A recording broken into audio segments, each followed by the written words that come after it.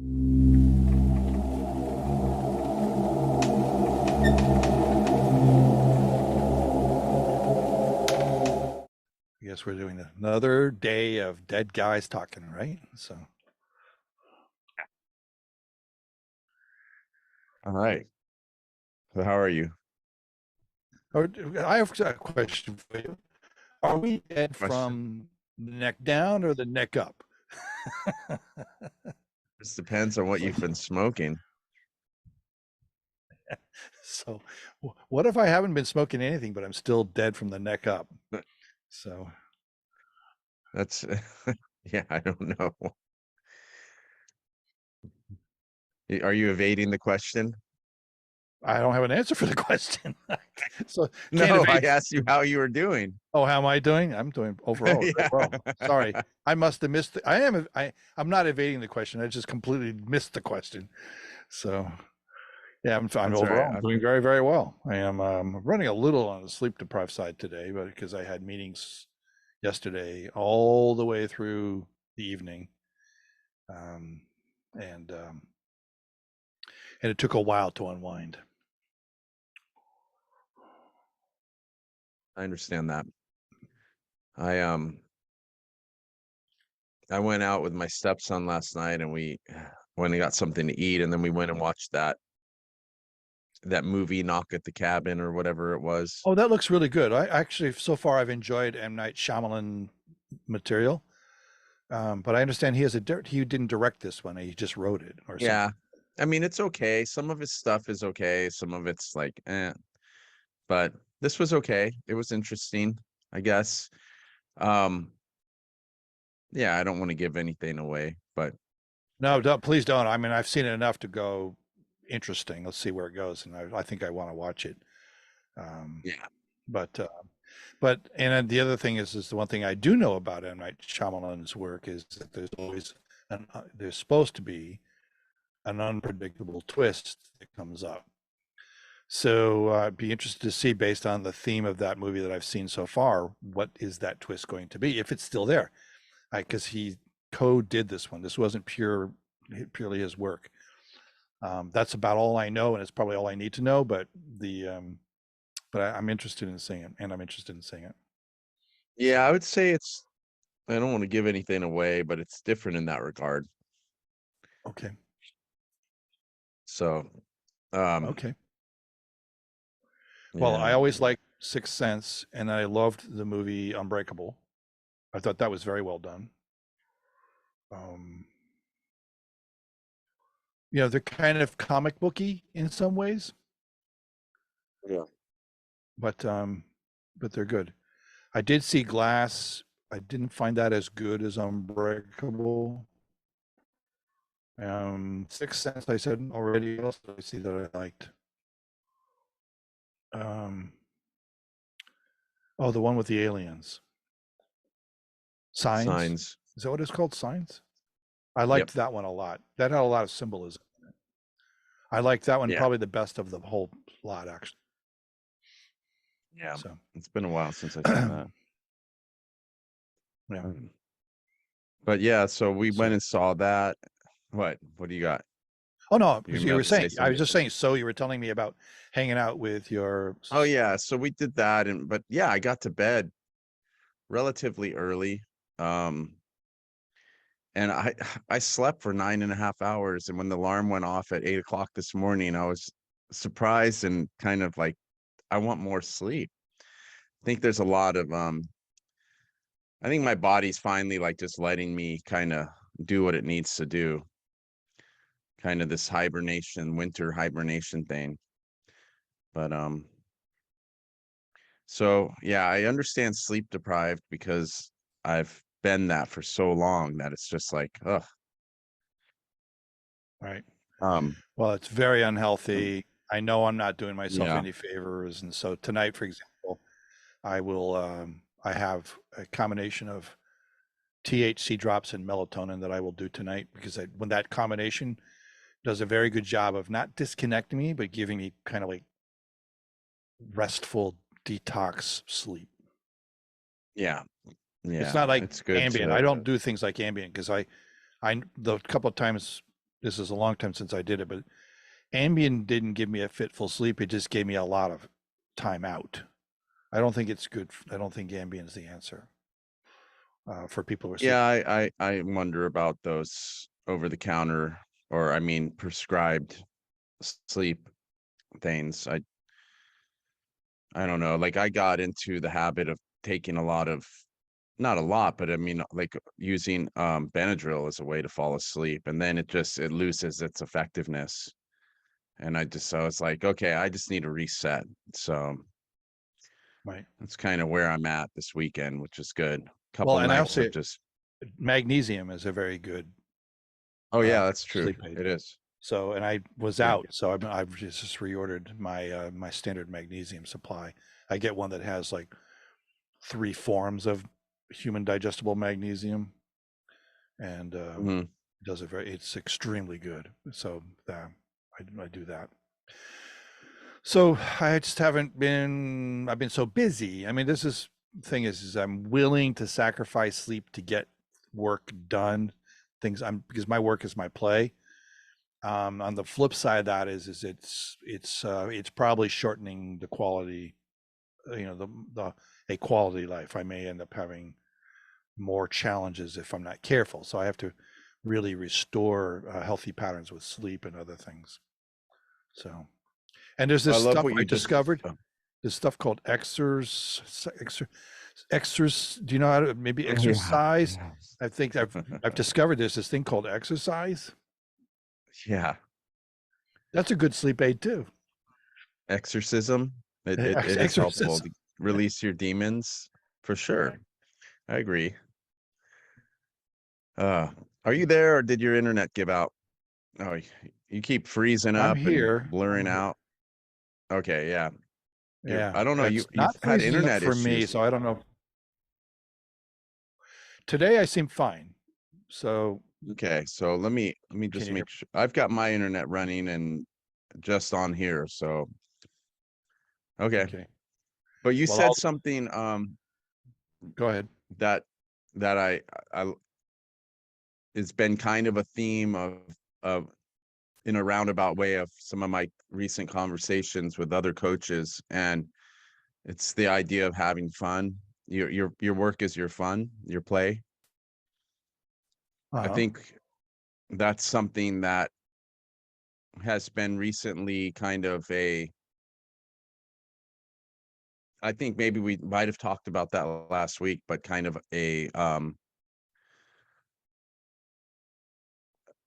just a theme in the conversations with other people is like if you're trying to push, yeah, I think I mentioned that with my friend in Seattle. But if you making it, you're turning it into work, if it's like this thing that has to make you money, and it becomes this thing that you're kind of forcing, then it's no longer enjoyable. So it's really cool to hear you say that your work is your play. I think that's vital when doing something that you feel passionate about. Absolutely. I mean, some of the things I think about is how many people I work with where I'm really helping them get out of job jail Yeah. because they've been married to the paycheck as a survival tool and afraid to do anything that will help them thrive. And as you get older and you have more responsibilities and more obligations, so to speak, mortgages and car payments and kids and whatever those things are, it's very easy to kind of get caught up in, well, look, I got to pay the bills, even if Hmm. it's chewing up my life in terms of quality or whatever the case may be. So, and it's not also to say that your job has to be job jail. Sometimes it becomes job jail because you aren't living your life in a way that allows you to find fulfillment no matter what the activity. So, I've lost touch with her, but a friend of mine um, was working in property management. And before that, she had worked in retail. And her statement Hmm. to me in the last few conversations we've had, she just hated working with the public. She hated it. because they were always out to, they're, from her perspective, they were always out to game the system. They were, they were looking for freebies, or they were liars, or, or they were cheating this, or they, and I'm going like, I don't live in that universe. And I Hmm. deal with the public all the time. Doesn't mean I don't bump into a liar or a cheater or a gamer or a scammer or whatever. It just, Right, right. it's not what I see. So, and I really was never able quite, not that it was my job to change her perspective, but I could never quite get her to realize that, um, if she wasn't willing to relinquish the job because that was her survival tool, then she needed to relinquish her posture so that she could Mm. live in a more satisfactory way through the journey she was on. Now, there are other reasons why we lost connection. It had nothing to do with these conversations, and um, the um, the thing that, is most important is that we are not necessarily able to always find a career that follows our passion, but we can find passion in anything we do, as long as we are open to looking at the nuances of learning inside of whatever that experience is. By the way, the focus will come in and out as I move my hands around. So, Well, it's better now. You were blurry for about 10 minutes there. yeah. So, um, I have met people from all walks of life who have jobs that somebody might call boring or mundane or petty or these other labels. I've met people who were fairly humbling jobs, maybe a custodian in a school. Right, You right, might right. think that there's not illustriousness or excitement attached to that. Yet those that the on two different occasions, two different men in two different school systems turned out to be men. They didn't have to be. Um, they were full of wisdom and charm, and they were happy people. Um, they had philosophies of life, which was, you know, doing the best at everything they did, including the words they spoke. And there was just some brilliance that was coming out of them that for me was actually in many ways more impressive than if you watched the energy of Tony Robbins or some of these other luminaries that you see in the self-help world, Mm. because they they were able to find joy in the moments of their lives and weren't looking for something to fill the holes. Does that make any sense? Absolutely. Yeah, I So mean, getting out of job jail may be more it getting out makes of a your lot of own way. sense. For some, getting out of job jail may be more getting out of your own way, like, learning Getting how. out of your own way. Well, I it's touching a lot on some recent conversations I've had. Like I had one this morning. I coached with another coach, and lately I've been with the coaches that I've been coaching with. We have just been doing a back and forth, having a conversation. So it's like little mini coachings, 5 minutes, one person talks, 5 minutes, another person talks. And it's been really another kind of therapeutic way to relate with someone else who is experiencing the same thing that you might be, because you're both kind of in the same world together. Mhm. But what you're saying kind of reminds me of something that was just recently, this morning when I was speaking with my friend. We were kind of talking about this life we're living, and how it's not necessarily what we thought it was going to be. And it was like kind of this idea of, like you said, getting older and having responsibilities, having a job, not wanting to have a job, And it kind of came down to even a conversation I had with my stepson last night, which was about I've been kind of interested in this idea of like, well, kind of questioning like the reality of life. And I saw this funny little documentary. I don't know if it's funny, but it's called it was kind of eye-opening, and it kind of was the idea of like, are we in a simulation type thing? But what it kind of comes down to is whether with life as a whole, whatever the universe is, even if it's something just trying to figure out what it itself is, um, or if it's a simulation or anything, we were the I mean, that's a much, much grander conversation, and we were going there. However, there was the one element of what difference does it make? Because yes, you still have to chop the wood and carry the water, as they say, right? And so regardless of what our function is within this life, there's also this other thing that we're kind of tapped into, and that's something that we as human beings created ourselves, and that's like society and like our culture and all of that stuff. And so my friend, she was kind of saying, like, she admittedly said, like, I feel frustrated, I feel lied to, I feel angry because I thought I was supposed to tap into this like white picket fence um life, and it's just not me. She said, I haven't done that. And my parents kind of look at me funny, and my friends are always asking me questions like, who are you dating, and blah blah blah. And she says, like, like I said, she said she felt angry and lied to, and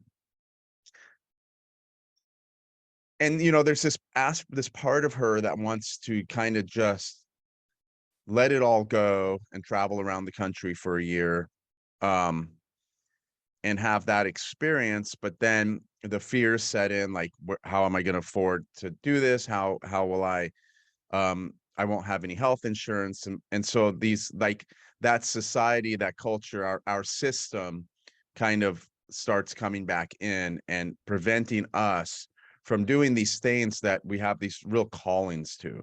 And like I shared with her, like, my dream would be to be able to get up in the mornings and go down to the coffee shop and just write. I would love that freedom to just do that. And spend time with my son. And I said, I expressed to her like what makes me angry, like hearing my boss, who's 10 years younger than me, talk about his trips to Disneyland with his kids, and I'm like struggling to just pay my bills.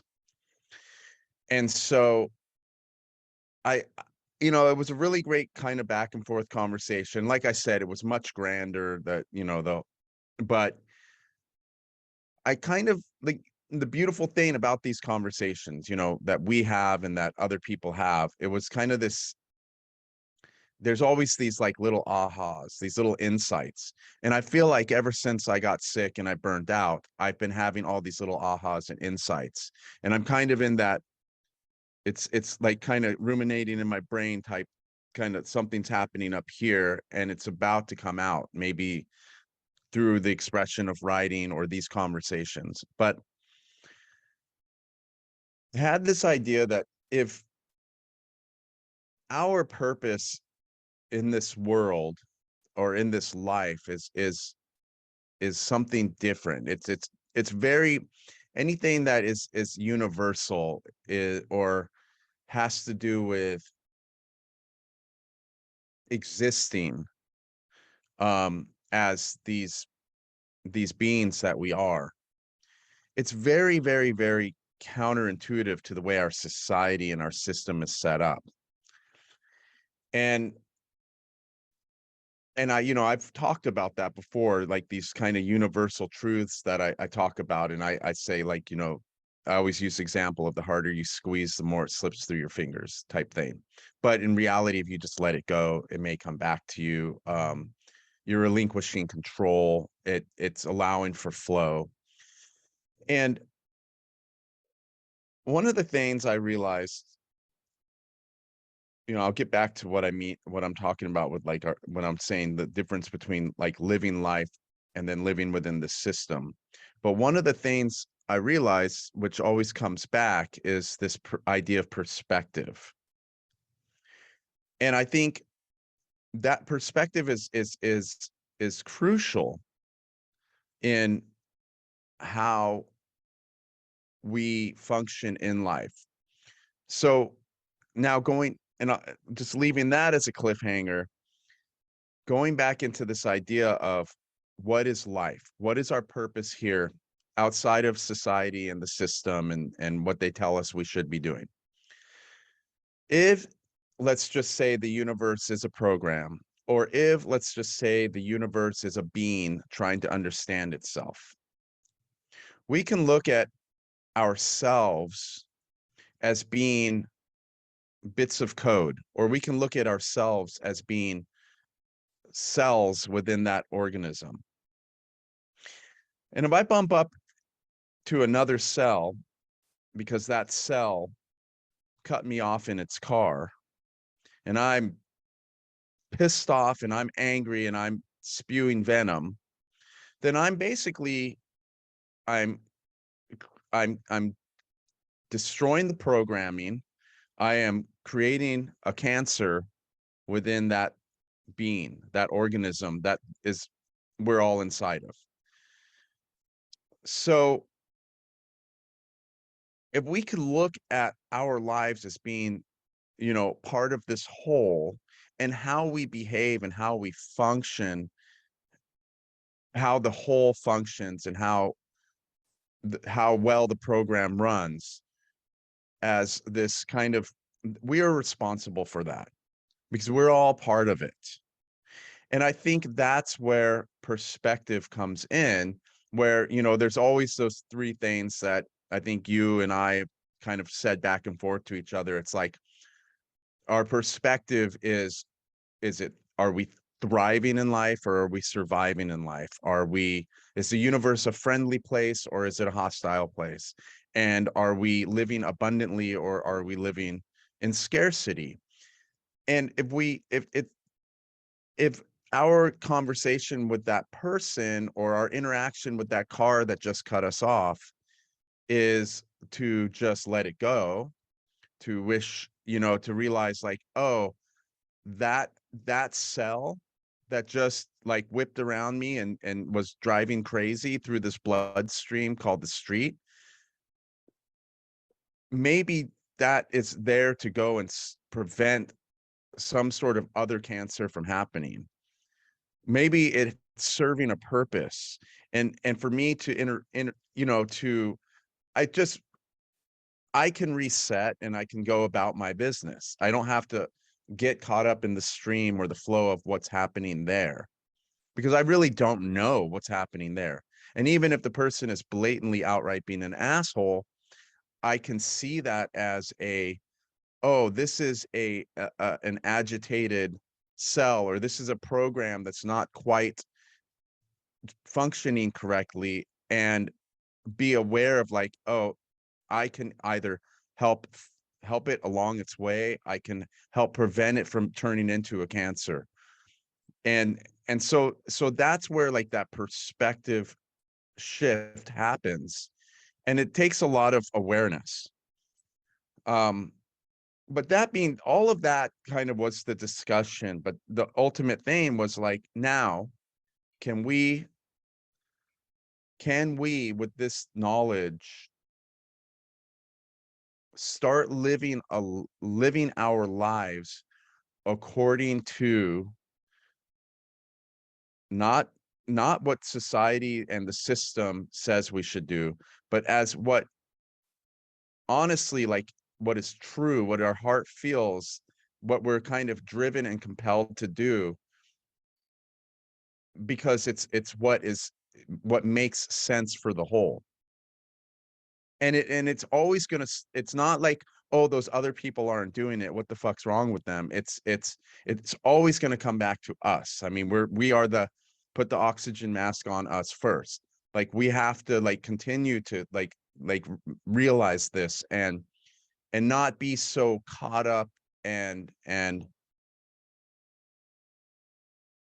burdened and become the cancer because of the society and the system that we've created. And so, can we do this? Can we live in a new way individually as individuals? Can we go about our life in this new kind of universal system, this new universal program, this new universal society? Can we do that? Meanwhile, still survive in the one that we've set up in this life and continue to chop the wood and carry the water? I believe like our freedom and the transformation and I believe it's all through a perspective shift, and we all have to get past the programming that life has given us for however many. For me, it would have been like the first 4 decades of my life until I started to wake up a little bit. Right. Well, some programming, not all programming is non-positive, right?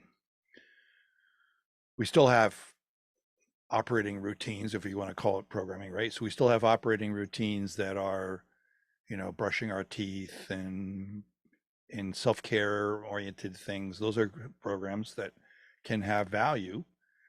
And then there are other programs that are more on the non-positive side or on the lesson side. So maybe they're positive because they bring us lessons. um, but just to be in perspective is that, using this concept of the fact that we are, to a degree, whether we're avatars or just products of our environment, and some of the things in some of our genetics as well, that we have some programming that's inevitable, and Mhm. some of it's is useful. Or so I think the real challenge is in our journey is exploring which of those routines or patterns or whatever the case may be are the ones that are actually putting the brakes on our ability to move forward and develop and cheer our lives on and thrive, and which ones are embracing our ability to move forward. So, um, so programming by itself isn't necessarily the right challenge. It's just finding those viruses that are virus routines that are causing issues. So, Right. And that's, that starts with, again, it starts with us. Like, I mean,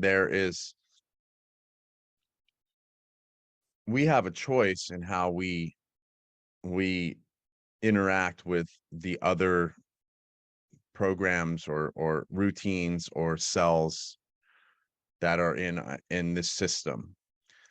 And yes, like the brushing the teeth, I mean, there's just stuff that we have to do. That's just more of the survival. Or I mean, I don't mean to say it's survival versus thriving. That's more of just how we continue to exist by keeping our own system as healthy as possible. um yeah, it's just this kind of this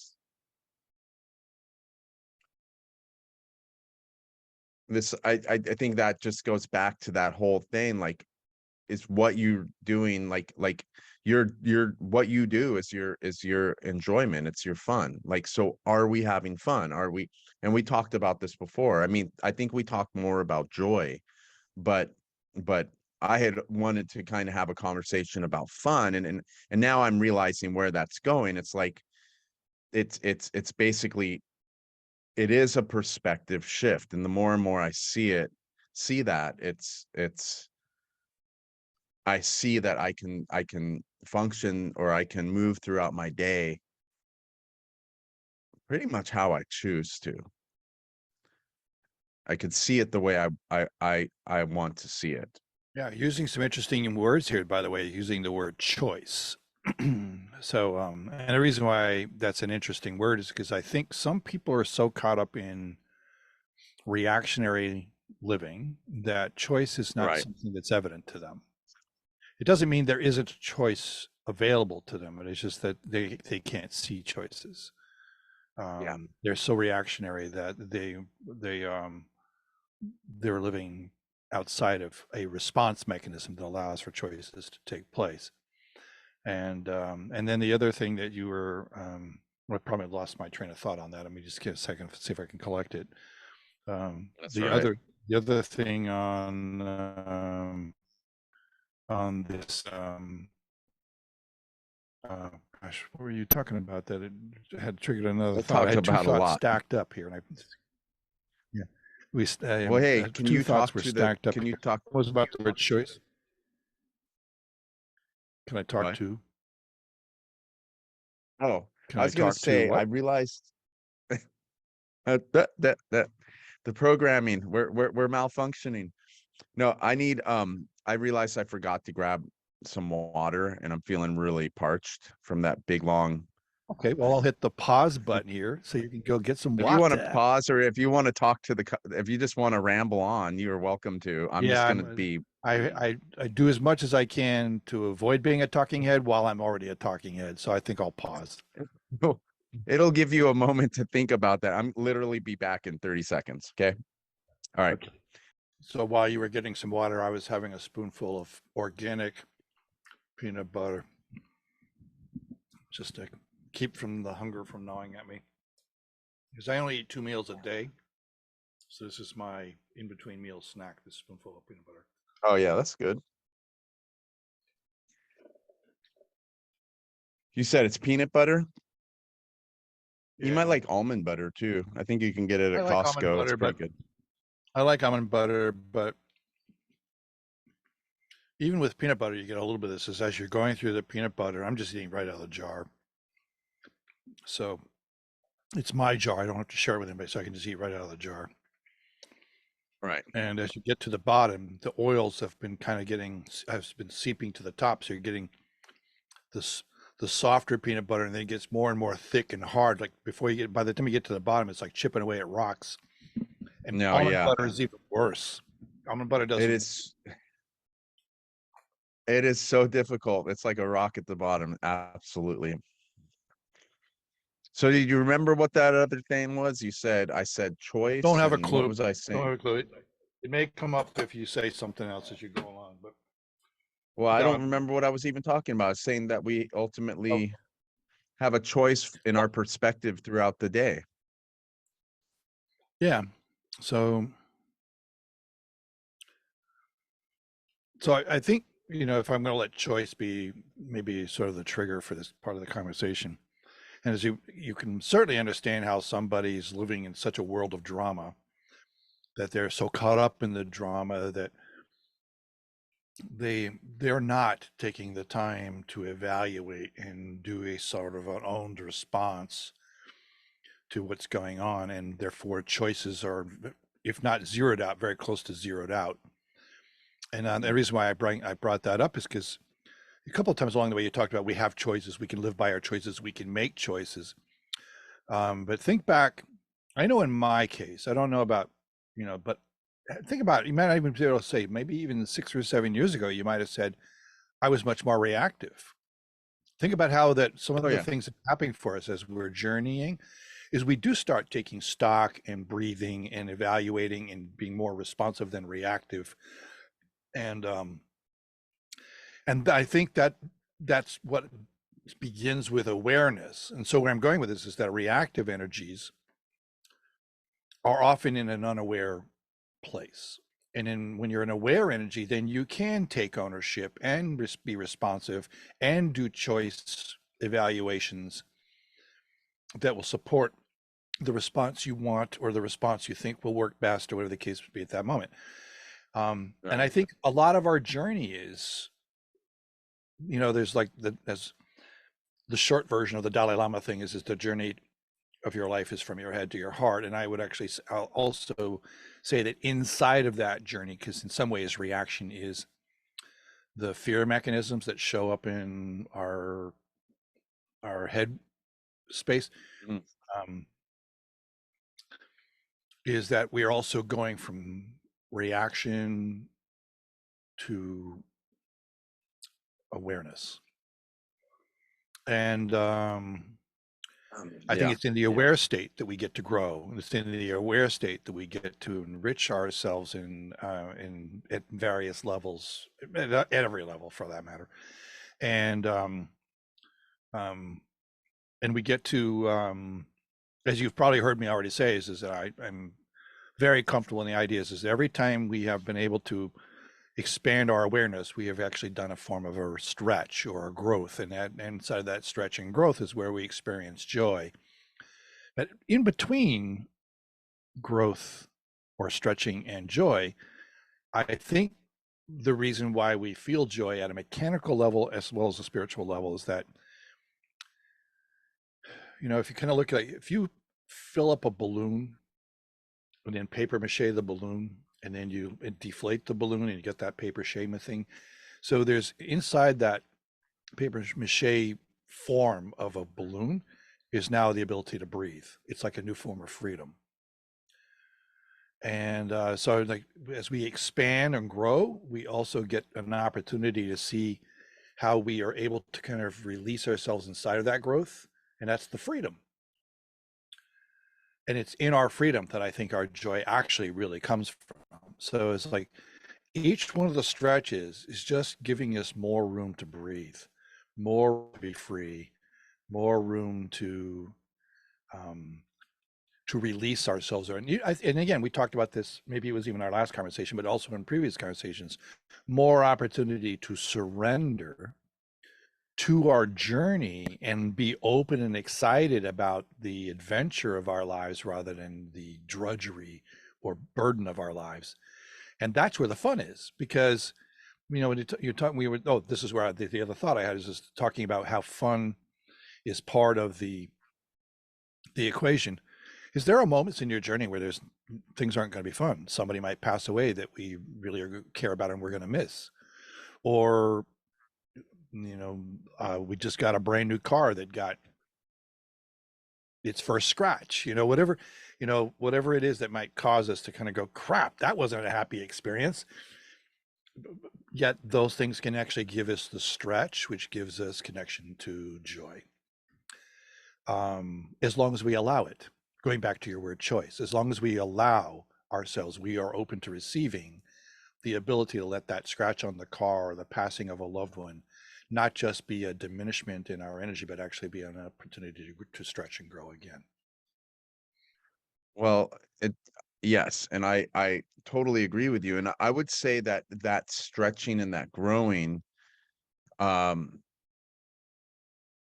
that is when, so if we have our ups and downs, that's down here when the stretching and the growing happens. That's when, as you were saying, the awareness that we have to have um that new perspective, that growth.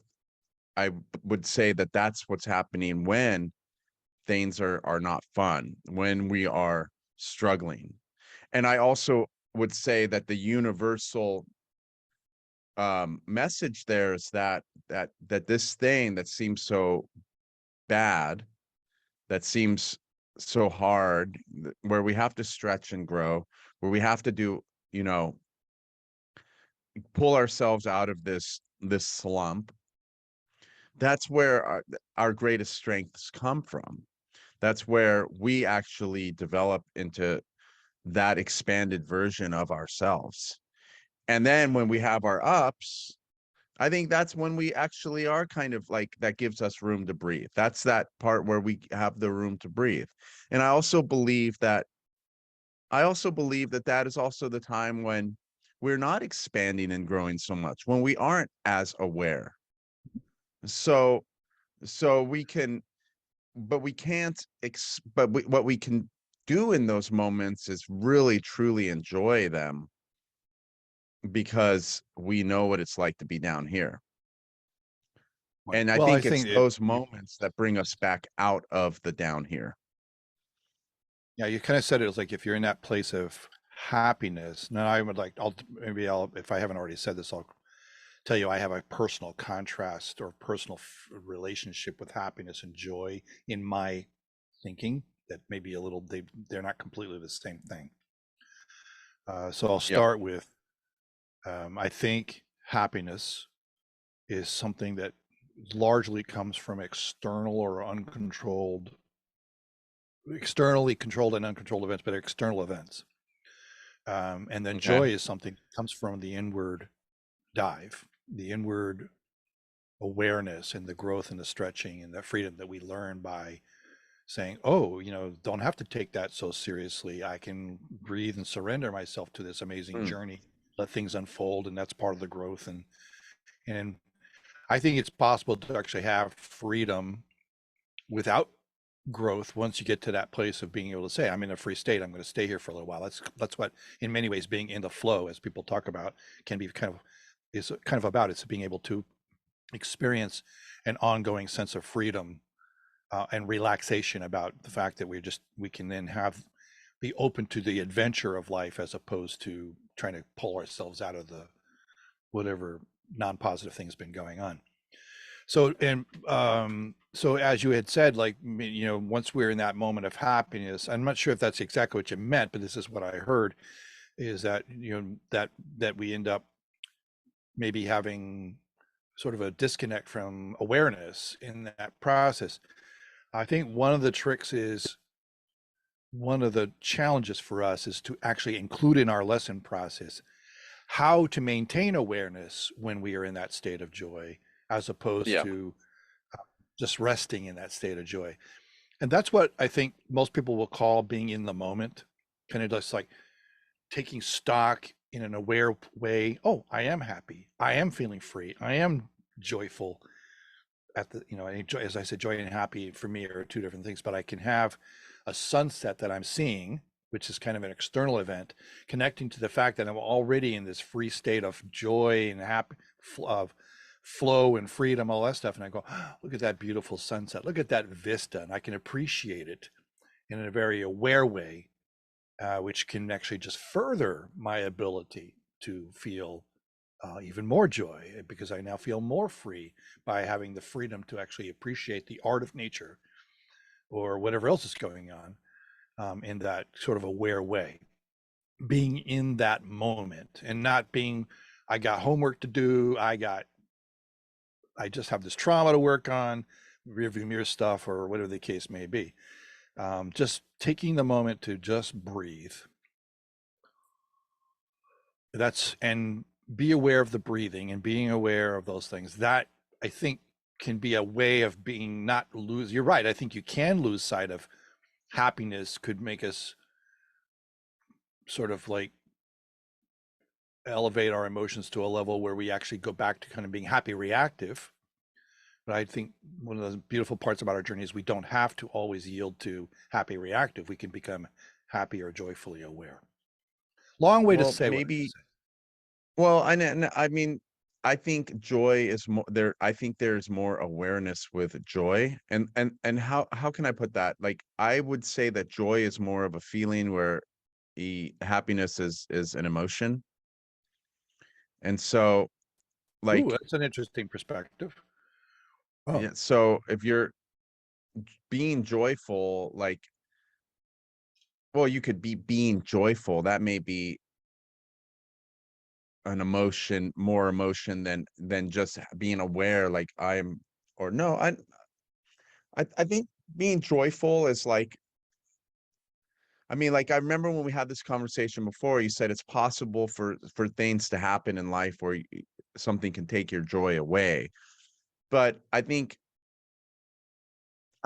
that just means that there may be another emotion there. Like if a joy is or another feeling there, like if I feel joyful, I feel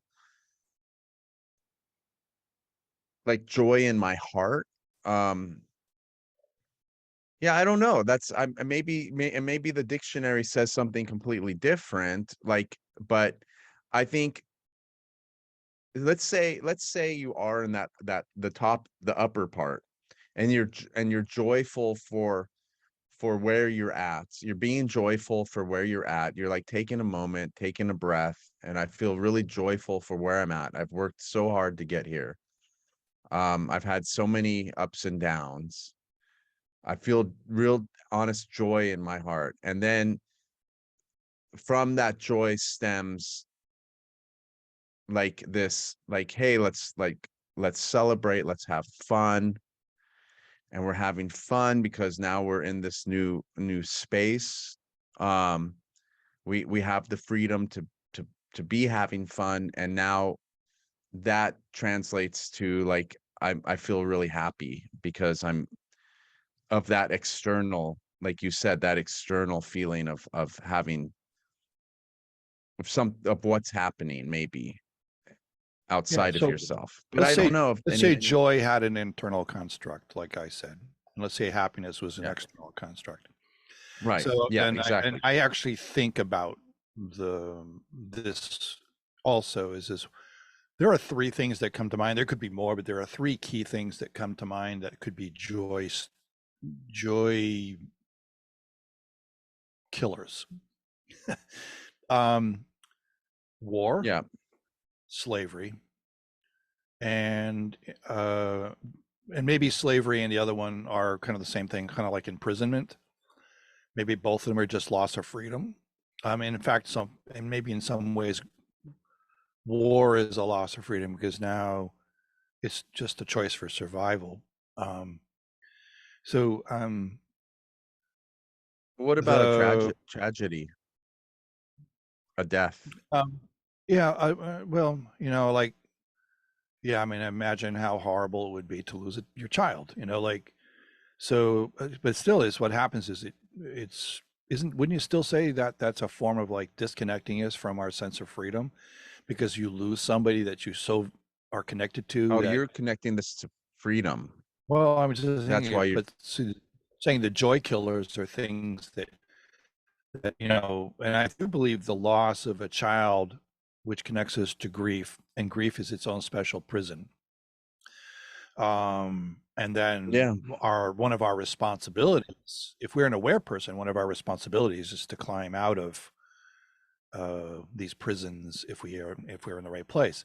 But Yeah. in the midst of war, in the midst of being enslaved, in the midst of being imprisoned, like maybe the millions of people who went through the Holocaust as victims, um, where those are joy robbing experiences. Someplace in there were people who found ways to be joyful or celebratory in some Yeah. ways. And those may be the very people who survived. Well, what There was something about their energy, that was a resilience that came with that sort of freedom of thought that would have otherwise crushed them. whenever this kind of conversation comes up, I always say, is it man's search for meaning? Is that I don't know why my brain just completely blanked his name. I'm gonna have to Google this. Are we talking about the psychiatrist guy, Jung? No, no, no. Not Carl Jung? I could Because just he be does talk a lot about a search for meaning. Viktor Frankl. Okay, that's okay. And so Viktor Frankl is it says here, Man's Search for Meaning is a 1946 book by Viktor Frankl chronicling his experiences as a prisoner in Nazi concentration camps during World War II and describing his therapeutic method, which involved identifying a purpose in life to feel positive about and then immersively imagining that outcome. So there's one of those Isn't that people you were that's talking kind about. of an interior freedom? Yeah. And that was a book that I had a teacher recommend I read, and it was beautiful.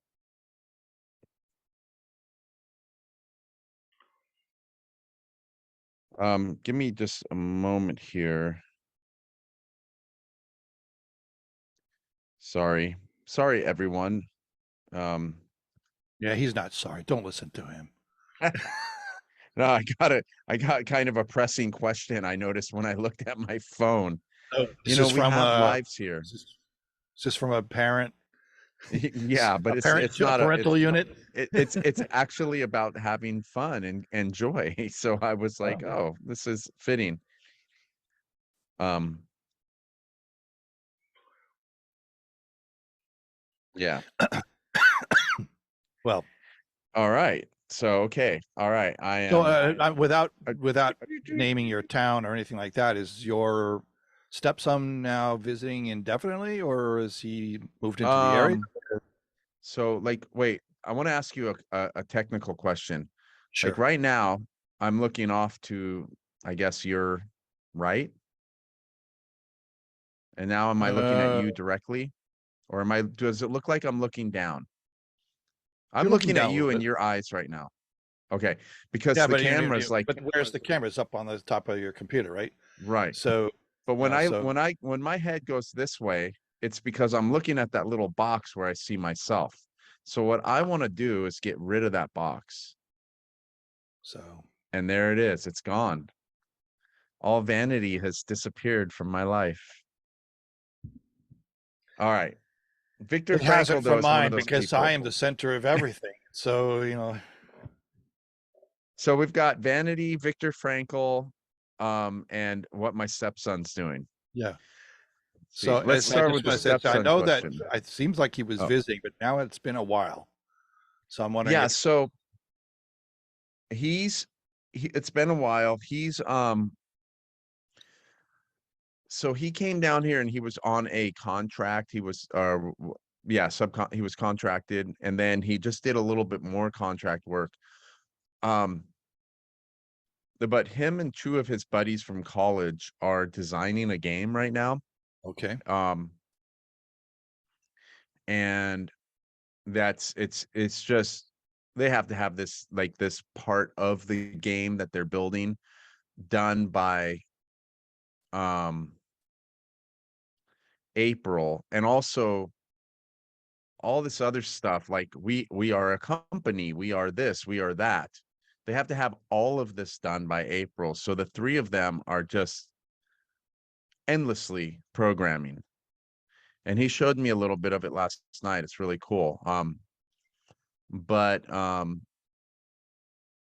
that's what he's doing. Meanwhile, I think he's also working on, still working on getting his citizenship in Canada, and or whatever it is, because he does want to move back there. And yeah. So that's what's happening there. So he's here for a little while, which is awesome. okay. Was the other party from Canada too?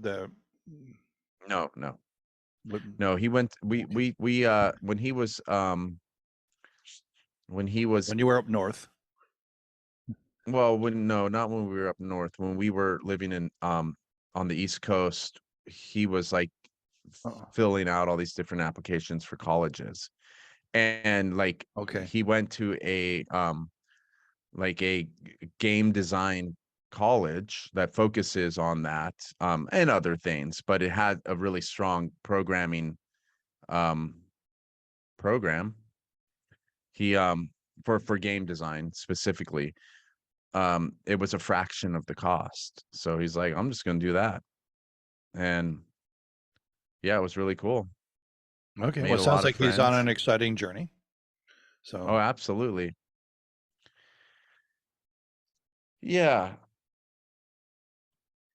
So I so just to vanity. What are we doing with the vanity discussion? oh, vanity's nothing. I I wouldn't. was thinking about vanity a little while ago because I'm about to get a little surgery right here. It's a couple weeks away, and it may actually scar some of my lip line and some other things like that. So it may be a little disfiguring. And I'm just going, how much does that bother me?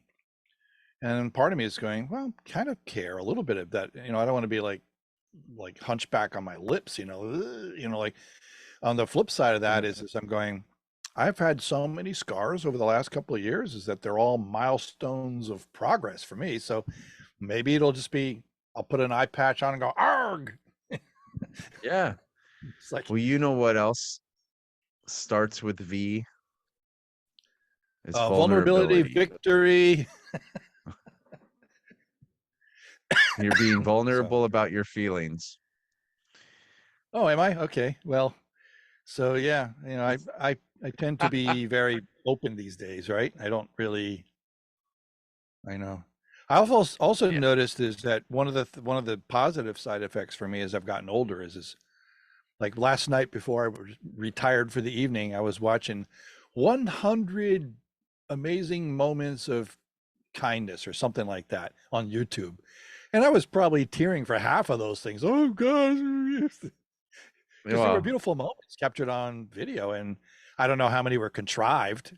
Maybe a handful of them were contrived, but some of them were just downright beautiful. You just, you see somebody celebrating his, or a woman was celebrating her 101st birthday, but there was no family.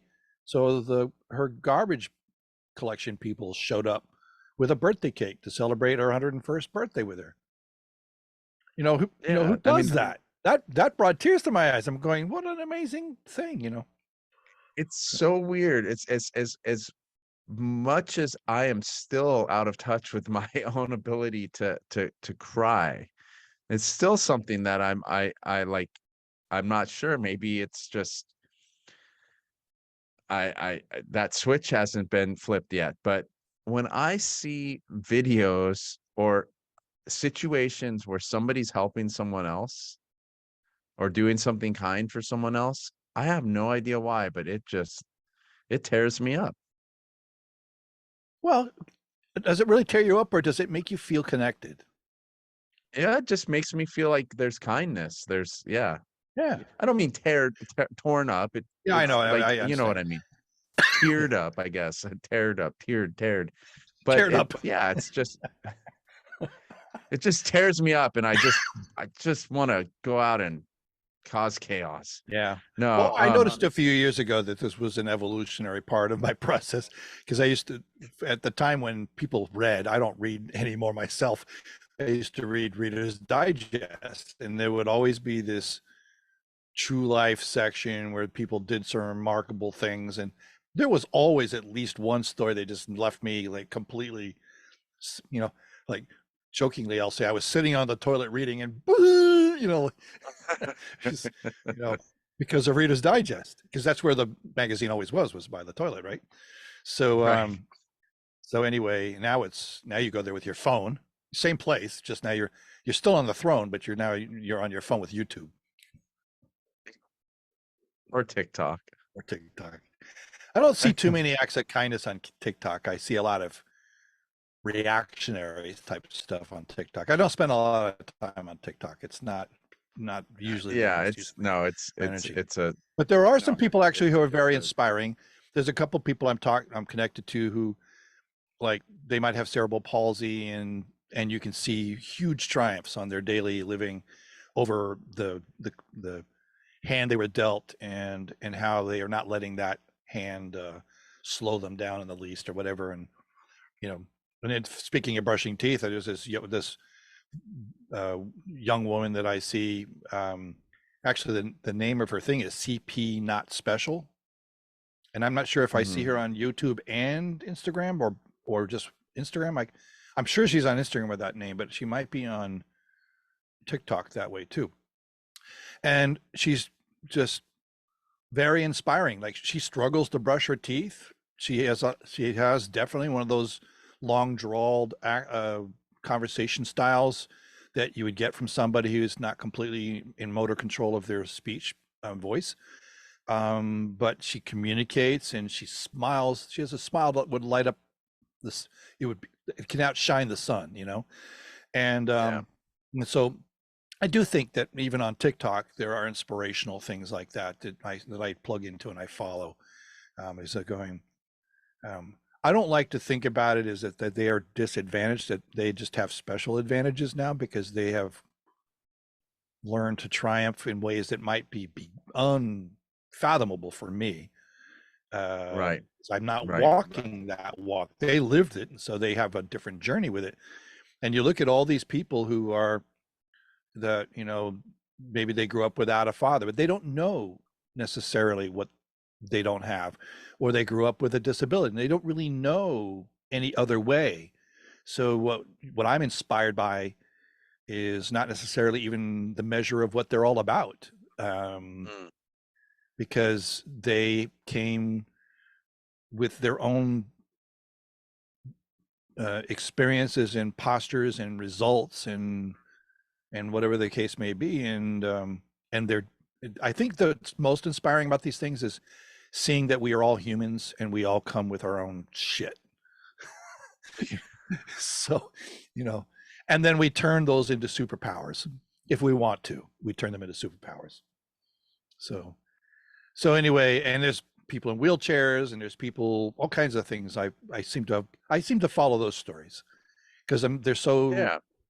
they're partly mesmerizing, but they're also partly powerful for me to see um, how humanity can be so enriched by people from all kinds of challenges and walks of life.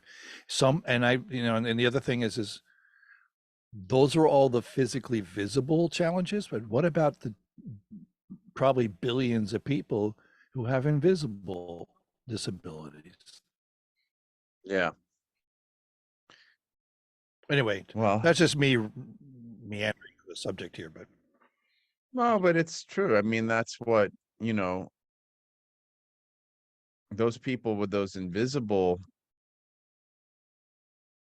I mean, that's what healers are for. And there's people that have, you know, like there's some of those invisible things. That's what we can help people with through coaching. Other things, that's what people can get help through medicine with, you know, and then there's just some things we have to live with. Um, so it's, you know, there's, if we're going I back think to that you big just said something massive, that was really interesting, though, is this, those are things I want to say live by thriving, though, and not live by surviving. You know, kind right. of like the theme of we talk about is going from that survival, you know, framework to the thriving framework in our journeys. And and I think that's what's special about some of the people I follow is that they have found a form of thriving that would seem foreign to me based on my ability set. And and it's that I think is inspiring, and that's why it's inspiring because I see how differently my life had turned out, and yet even though we all have our stuff, um, I feel like maybe just maybe they're great examples of why our stuff should not be showstoppers. Yeah. Well, and they're also, you know,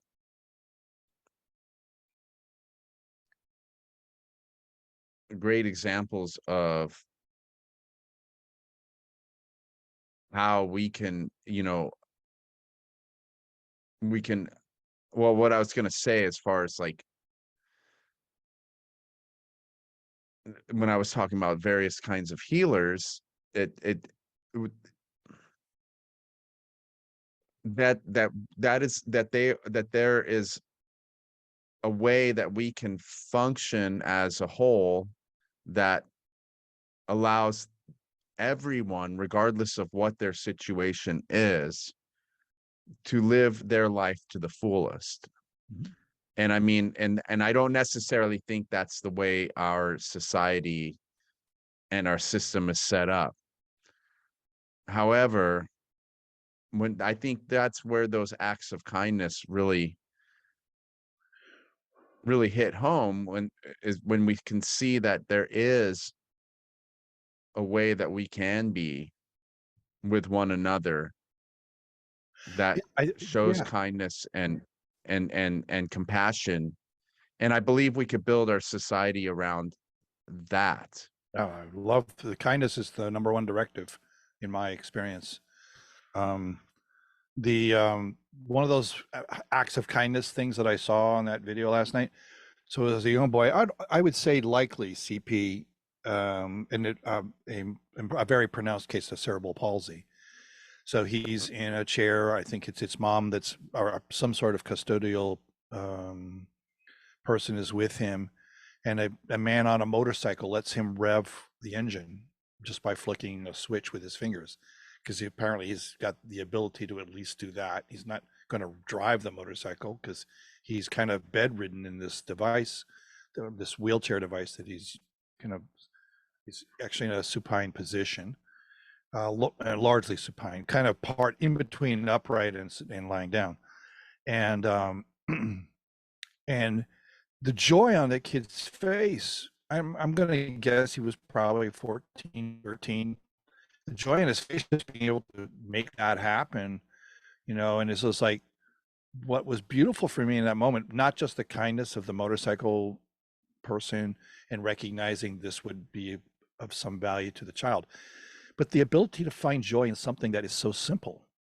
How many of us look for, or happiness, if you want to use that phrase, how many of us look for the big things to be happy? Like, when I get my 6-figure income, I'll be happy. When I meet the woman of my dreams, I'll be happy. When I get my Ferrari, I'll be happy, or whatever, those kinds of things. Yet, wouldn't it be cool if we could be happy by having a spoonful of peanut butter? Wouldn't that be cool? But there are people out there that would be. Do you understand? Yeah, that's what, and I think that's one of my things, is finding the joy in not just the larger contexts of possibilities, but finding joy in, like, these conversations I have with you. Right. I get tremendous joy in just having a conversation. So yeah, and that's why I say it's like, it's relative, and it's all relative, right? And that's where, then the perspective comes in. Like, we have a responsibility to ourselves to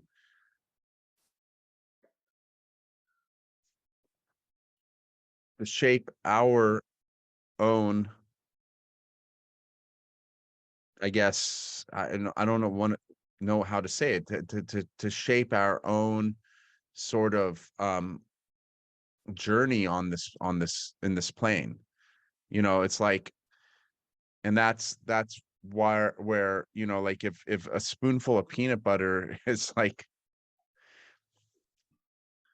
it's like, you could either have a spoonful of peanut butter and it makes you happy and it's the greatest thing in the world, or you could be fucking pissed off because all you have is peanut butter to eat.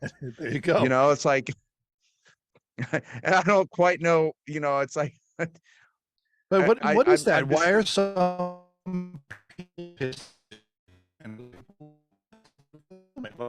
What is there about, what do you think it is? I'm going to let you pontificate on this one here. What do you think it is that makes the distinction between, there's like this thing is one man's treasure is another man's trash. And let me not be sexist about it. One person's treasure is one person's trash, another person's trash. And what is it that makes the difference there? I was just reading about. That's why I keep. Oh, go ahead. I was just saying, I was just reading about Henry VIII had a fleet. This is in the early 1500s. He had a fleet, and he had a ship commission called the Mary Rose, or the Mary Rose, depending on how you say it, and it was a ship killer. And before that, when you wanted to, you would go broadside with a ship, and people would jump from one vessel to the other, and they would all be duking it out with muskets and swords and bludgeoning devices, or whatever the case may be. Well, he armed this ship, and the ships had cannons, but this ship in particular was built to be a ship killer. So they had specialized bronze cannons, and the ship was very well laden down with cannons, and it ran around and just destroyed everybody else's ships. Like, in a heartbeat, they were gone. Sunk them. None of this boarding and retrieving the vessel type thing. Just get rid of the other guy's ships. Done. And right. I'll make sense out of this in a second here. And what took the ship down, it did get sunk. So eventually, France decided they'd had enough. So they sent 150 ships after Henry VIII's 80 ships. And if it wasn't for the fact that the captain of that, or the captaincy of that vessel, the admiralty of that vessel, had decided to do a little bit too much of a turn and it dipped the ship a little too far over. All the cannons slid to one side and sank the vessel. And it's been gone for 500 years. They just raised that vessel. Oh, wow. And so what I was saying is that they had coins on that vessel. They had gold coins on that vessel and all these other things. But you know what's remarkable was the condition of the wood. To me, what would have been maybe trash, I could care less about the coins and the cannons and all that stuff. The vessel itself is just this remarkable, and they have it laid out. It's in a museum now. And I'm going like what somebody else might think is the least important part. I think that's the most beautiful part. So anyway, treasure trash. That's where I was going with that. So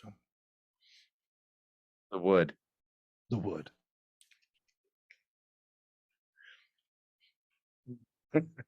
All Brian wants is a little wood. Let's not go there. I I haven't swung that way yet.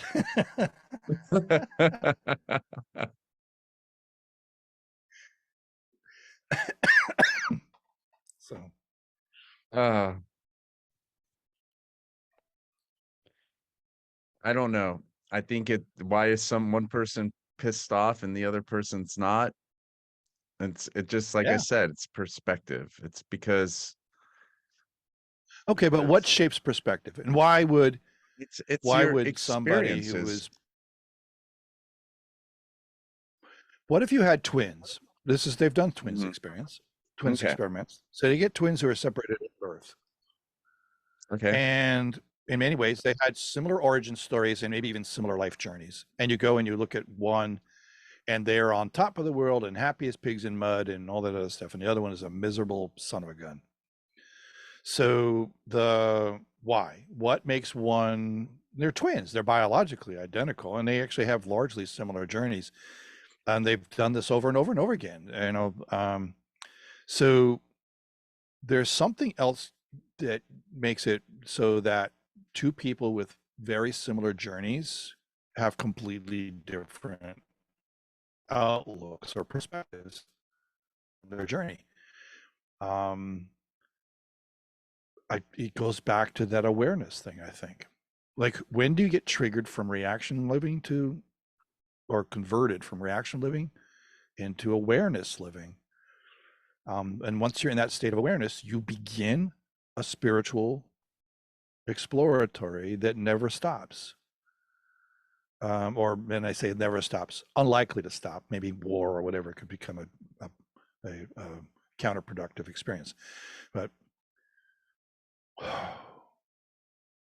what You know, cre- what creates that awareness is where I was going with the question. What is it that makes it somebody is aware and therefore resilient, and somebody else who is reactionary and therefore kind of a prisoner? well, there's two things that come to mind, and neither one of them is an answer. But um, Jacques Fresco, he's the inventor who recently passed away, and he started the Venus Project. He believed that every issue we have, every issue that a person can have or a society could have, has to do with our environment. And that's just, what we are surrounded by. So if that were the answer, then one of those twins had something within its environment that shaped it differently. The other thing that comes to mind is there was this person, I don't it was a NPR story or something, but they had a bull, like this, and I think it was a bull, and it was like it was a pet.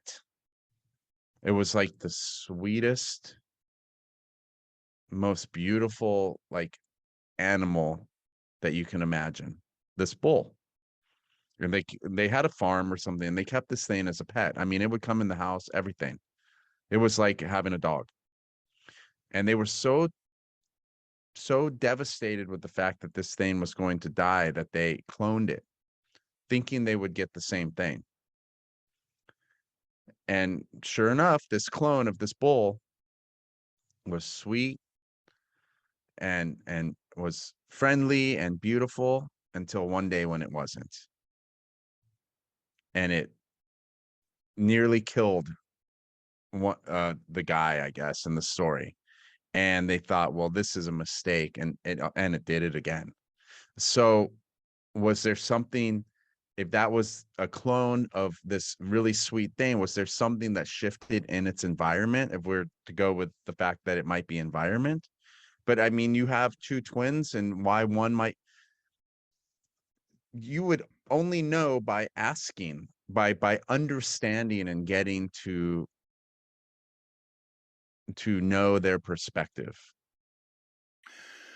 Well, yeah. And then there's this idea is that Jacques might have been wrong in There's that totally.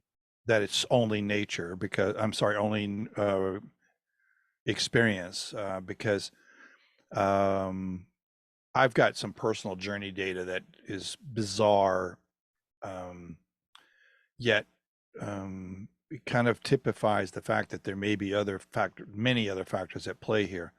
So, for example, my brother really didn't know my father, Mhm. yet so much of how he behaves is an emotional and reactionary carbon copy of my father. He Okay. didn't get it from nurture. So how, for him to be so similar has to have some other components to it. In this case, likely some genetic constructs. And Well, sure. and then there's the other things that I've grown open to. I'm always kind of an open-minded. I mean, I think skepticism by definition means you're open-minded. It's cynicism that has a closed mind attached to it. So I was about to say open-minded skeptic, but I was to say is I have a certain amount of skepticism that still resides in us, but I think the power of skepticism is that you're open to inquiry, you're open to checking things out and learning something. And so I'm a skeptic on things like past lives and things like Yeah. there's enough data. The University of Virginia psychology department has at least 1,000 case files of past life stories that they've been following, with some pretty interesting data points to make it look like they know the kids that a lot of them are kids. The kids know stuff that they couldn't possibly have known Yeah. because it wasn't like it was on TV or whatever the case may be. So the so that you can almost treat those as starting science data points towards an exploratory to understanding. So I think Jacques got it right. Largely, our journey can be affected by, but it's not the only thing. Well, The and I agree with you that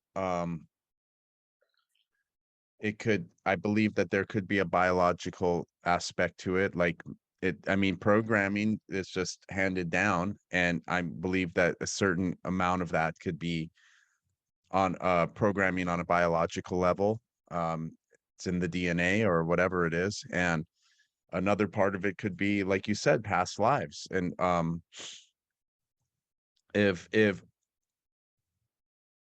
we are all part of that one being, then it's just kind of recycling itself. Mhm. Um, so there could be, it could be a lot of things. I mean, who knows? Like, and maybe I, nevertheless, regardless of it all, like, if there isn't some sort of awareness brought to how you are being or who you're being, um, then you will continue where you're at. And if you're the twin who's miserable and makes everyone else around you miserable, or is that's their choice if they want to be miserable, everyone else around them. But it's also that twin's choice to be miserable if they want to be. Um and they may never see that because the awareness may never come. Right. Just, yeah, Well, it I may don't very well know be that how it's else. not a choice, that the aware person gets the choice. So that, and I also think then, now that I'm thinking of this through, I'm thinking, I think by and large, resilience is an awareness thing. I'm not sure if you would Resilience. lived 100% reactionary journey that you would be particularly resilient. It seems like you might be even change averse, because you're constantly trying to control and cope and hang on to things and maybe even let things fester and all these other reactionary things that go on. You're just you're missing out on the ability to grow. And I think resilience is a growth trait. So I think But they're awareness and getting resilience something from it. are, That maybe they're behavior getting is, a reactive game. You know, one of the things you learn about in hypnotherapy is, and even neurolinguistic programming, is something called secondary gain. So somebody can come to you and say, I want to just give you an example. Somebody might come in and say, I want to quit smoking. Of course, we use higher level language like smoking cessation or whatever, but they want to quit smoking. And so you give them a therapeutic session or a whatever other session you would like to call it. And then the idea is to help them disconnect from this interest in smoking. Now, there are healthy ways for practitioners to help in that area, and there are maybe ways that don't do a good job. But putting that aside, that the reason why some people might go back to smoking even after they've had what might look like initially successful, I'll use the word therapies that help them quit smoking, is many of them will go back to it because there was other things that they got from it. For example, you might look cool. You might feel you look cool. You might feel you are yeah, cool because you're smoking. right. Another one might very well be is that for such a long time you connected smoking to de-stressing, and some smokers do smoke to kind of calm their energy, like almost like drinking does. Self-soothe. Yeah. Yeah. And then a third thing that I heard about, which is an interesting one, is this that somebody, I know this was a personal experience that I'm not going to name names, but somebody who was, it's been still swims in my circles. So, but that person had done a smoking cessation thing, and one of the things that that it turned out that they recognized that when they smoked, people stayed away from them, and that gave them some Oh, quiet time. oh, So they didn't stop smoking because they needed that sort of get away from me. I need some quiet time. So that's called secondary gain, right? So you have some other form of benefit that somehow or other, for the time being, if not forever, outweighs the other benefits that come from quitting smoking. right, right. so so when you ask, there's got to be a reason why people stay reactionary and why they live in drama. Well, that's because of the kinds of emotional gains they get that, however unsustainable they are, address something going on in that moment. Yeah, I mean, it could be a many, many, many different reasons why. And again, it's gonna be, there's going to, you have your own personal individual responsibility. You have, um, people who are in the business of healing, and you have those who want to be healed and those who don't want to be. And so some of those people aren't going to take that personal responsibility, and they're Right. just going to stay where they're at, and maybe they'll get it, they'll get it right on the next life. And then there's those who want to change, and they will change, and they'll seek out the help. And I believe the healers are people who are both wanting to help. That's those are people that are both wanting to help themselves and others in the process. And so I don't know. Like it just all comes down to, like you said, like the awareness and the responsibility, and who knows, like why there are like What you was the talk phrase? about. Did you use the phrase with me before, radical acceptance? Did you use that phrase with me before? Was That's that one you who that I said go something with. to me about radical acceptance? Yeah, So I think that one of the if we're going to live with that phrase, radical acceptance, I think one of the most powerful things about that kind of phrase, maybe radical's not even the best word. It might be just, you know, um, unadulterated acceptance. Just committing, so to speak. But one of the things that I think that might be applied to that radical acceptance term is this word ownership or responsibility. So when you're in a reactionary state, it's everybody else's fault, or mm, it's outside of you because you're always at the mercy of the winds. And if you're in that aware state, you're recognizing that you have the power to harness the wind. And in order to do that, though, you need to be able to take ownership of your vessel. You're, um, it's your job to steer clear from the storms. It's your job to get out of the storms. It's your job to recognize storms before they even happen. You need to gain experience and perspective and all those other things. But without awareness, you're just going to constantly be in the storms and blame the storms for their behavior. absolutely. And that's what I find is the most attractive thing about coaching is the accountability that people discover. And that's kind of like that whole idea of everything that I mean, it's the kind of what I'm putting together is this little idea of what are the steps that take place in order for that to happen. And that's our job, is to help people lead themselves to that answer, to that awareness, to that um space where they are now in the power. They now have, or realize, or whatever it is, the power that they have the power to shape their lives the way they want to. So I don't know. Huh, you don't know after all this? Starting to, yeah. Are we winding down here? Yeah, I'm winding down. I'm thinking about taking radical responsibility for the things I've got to do today. Well, yeah, it's almost time for me to work on dinner, actually. I'm getting close to that. So, good time for us to work on winding it down.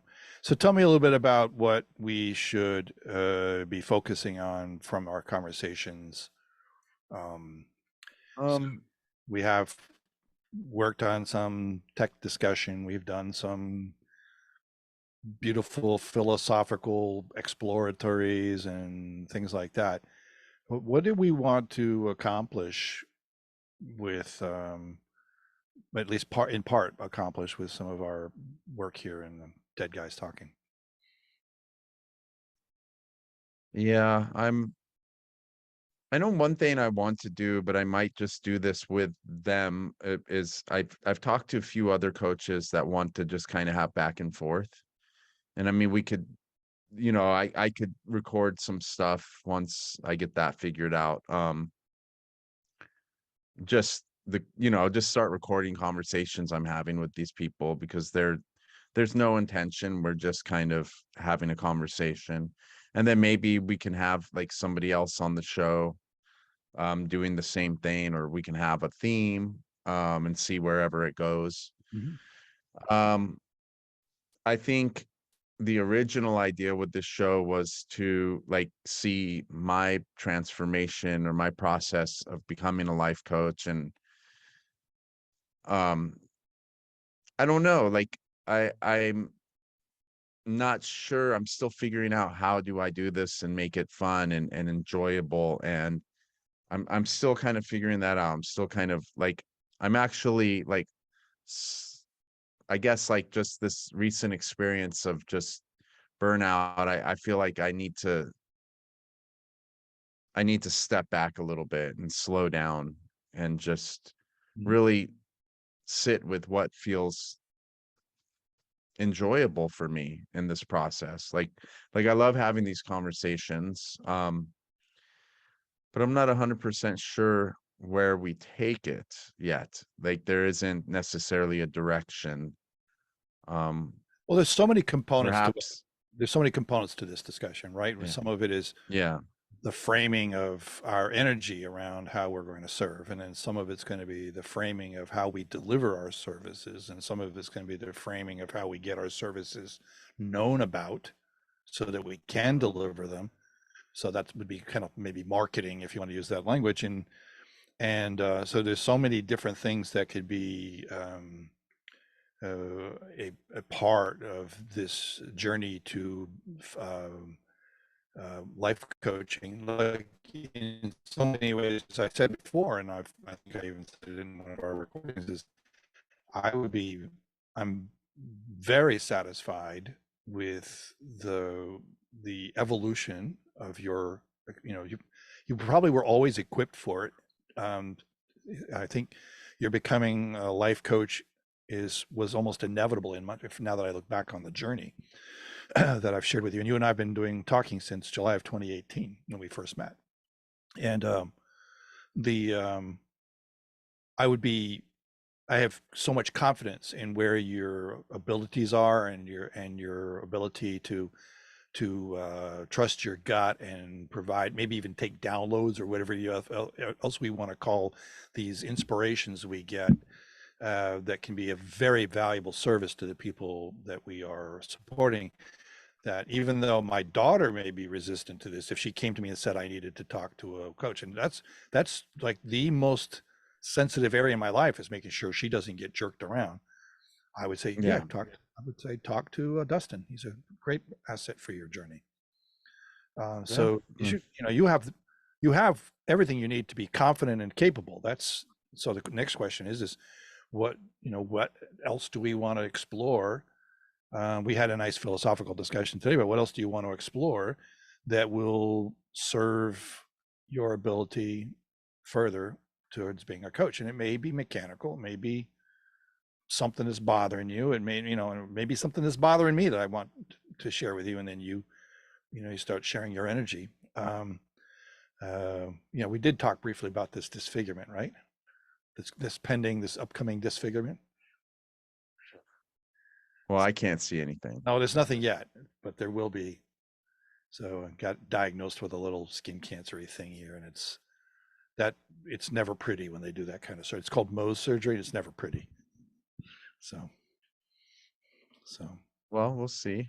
I mean, yes, moving my journey along would be great. I'm just the reason I'm a little bit like I don't want to like commit to anything is because I really feel like the universe is sending me a message of like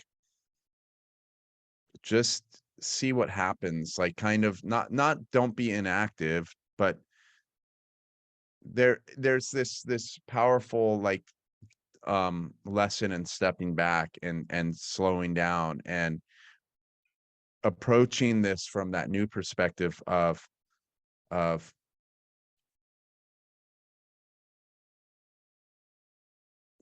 just serving and not making this thing that I have to do to make me money, because it's kind of just doing this thing that I really enjoy. So if I could keep on working towards the parts of this that I truly enjoy, then that would be helpful. And I think we talked about last time um like kind of making a digital business card, and I was actually thinking I'm going to maybe put something out on one of my social media streams just to see if there's somebody that could use some coaching, just to start getting some real coaching experience, not just coaching with, uh, a few friends I've done in the past, and other coaches. So yeah, maybe work towards that. And some of these things we could talk about, like, in private, and once we end the recording, we can kind of discuss logistical things. But I think I want to really focus on, like, what makes sense for me. And some of these conversations I've had recently with other coaches have been so powerful, very philosophical like this, but very real and authentic and raw, and like, this would have been so awesome if we recorded it. So I think that might be another step that I make and start putting those up. Um, because I have spoken with a few that are like, yeah, I'd be totally up for that. Well, why don't we Um, have them come on Dead Guys Talking? well, we can do that too. But then that also, Or I'm maybe saying I you, want to do a few. maybe this is another interesting perspective. Maybe you do Dead Guys Talking with you and the other person. Maybe. But I mean, but I'm totally would love to have some conversations with us and someone else. However, that's not always going to work with timing for everyone. So yeah, we can do that. But I think that's something I'm going to start exploring. And another thing is just kind of this, I think, just this perspective of what it, stepping outside of performance mode and more into, like what is just real and what comes from the heart. Mhm. Because I feel like Are when you we're feeling doing social media, performative when we do these conversations, or? no, no, not at all. Okay. But Okay. I'm saying when doing, like, that's why I love the conversations, because there's that's me being real. I want to also make sure that anything I do on social media is the same thing. Right. The Oh, I posts I put up. totally agree. This is putting up stuff that's in service as opposed to Yeah. self-aggrandizing. And I want to find So, enjoyment in okay. that. So, Yeah. Good. but hey, Well, let's the beautiful part about it for you is the beautiful part about it as we're signing off here is that you have had this kind of tableau in your energy that gave you pause to reflect on what was going on and what you were feeling, yeah. because that's the awareness thing. Imagine if you either plowed ahead at all costs or you just quit out of a reaction as opposed to, wonder what's going on here. I got to think this, I got to feel this thing. I got to That's evaluate what's going on, and exactly what I'm doing. Like I said when I was going into it, I told myself, don't be this is gonna happen. It's starting to happen. It's gonna happen. Um, you're about to burn out. And you do not want the result of that to be sacrificing right. the coaching. Well, I will say this. It's a blessing that you've had this right out of the gate, because one of the challenges for light workers, which coaches are part of, like life coaches are part of, one of the challenges for light workers is that they work much more time, get fewer holidays, much less pay, so they're much hungrier, and frankly are almost 100% risk of burnout at some point. So that is because they thought the passion was all they needed to build a business. The passion part is what gives you joy, but now you're getting a chance to kind of take a step back and breathe through what will it take for you to still have fun yet address these mechanics of not being a hungry, overworked, under rested, highly risk of burnout. You already had the kind of a quasi burnout, so you know what, it's something you don't want, and now that you don't want it, you're going to end up with a much healthier perspective about how to do your coaching and how to make it Yeah. work. So So let's go down that journey, that path. okay, cool. If All right. we could talk about fun marketing or whatever it is, I'll Sure. talk and I'll Sure. share I'd love to. I'll share with you what I do and see how much of that resonates with you too. So Okay. okay. Let's just sign off and then have a quick chat. Okay. So everybody go out into the world and have fun. All right. That's Take what we're care, talking about here. everyone. Isn't the theme fun? We're going to have fun. Okay. Yeah. Hang on. All right. Bye bye, everyone.